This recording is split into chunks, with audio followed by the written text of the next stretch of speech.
പരിശുദ്ധ സഭ നമുക്ക് ക്രമീകൃതമായ പ്രാർത്ഥനകൾ നൽകിയിട്ടുണ്ട്. ആ പ്രാർത്ഥനകളുടെ ഓരോ വാക്കും വാചകവും നാം ഒന്ന് മനസ്സിലാക്കി പ്രാർത്ഥിക്കുമ്പോൾ എത്ര ശ്രേഷ്ഠമായ പ്രാർത്ഥനകളാണതെന്ന് നമുക്ക് തിരിച്ചറിയുവാനായിട്ട് കഴിയും. അപ്പോൾ ആ പ്രാർത്ഥനകൾ ഹൃദയത്തിൽ തട്ടി അർത്ഥം മനസ്സിലാക്കി നാം ചൊല്ലുമ്പോൾ തീർച്ചയായിട്ടും ദൈവസന്നിധിയിൽ നമ്മുടെ പ്രാർത്ഥനകൾ കേൾക്കപ്പെടും എന്നുള്ളതിന് യാതൊരു സംശയവുമില്ല. ഇനി നമ്മൾ പറയുന്നത് ദൈവം കേൾക്കുന്നുവെങ്കിൽ ദൈവത്തിന് പറയാനുള്ളത് നമുക്ക് കേൾക്കണ്ടേ? ദൈവത്തിന് പറയാനുള്ളത് നമുക്ക് കേൾക്കാനുള്ള മാർഗമാണ് തിരുവചനം. ഇവിടെ എന്നോടും നിങ്ങളോടും ദൈവത്തിന് പറയാനുള്ള കാര്യങ്ങളെല്ലാം ഇവിടെ എഴുതി വച്ചിട്ടുണ്ട്. അതുകൊണ്ട് ഒരു ദിവസം പോലും നമ്മുടെ ജീവിതത്തിൽ പ്രാർത്ഥനയില്ലാതെയായി മാറരുത്.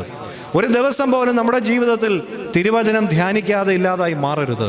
അതുകൊണ്ട് ആ ഒരു അനുഭവം, പ്രാർത്ഥനയുടെ അനുഭവം, തിരുവചന ധ്യാനത്തിൻ്റെ അനുഭവം നമ്മുടെ ജീവിതത്തിൽ, നമ്മുടെ കുടുംബ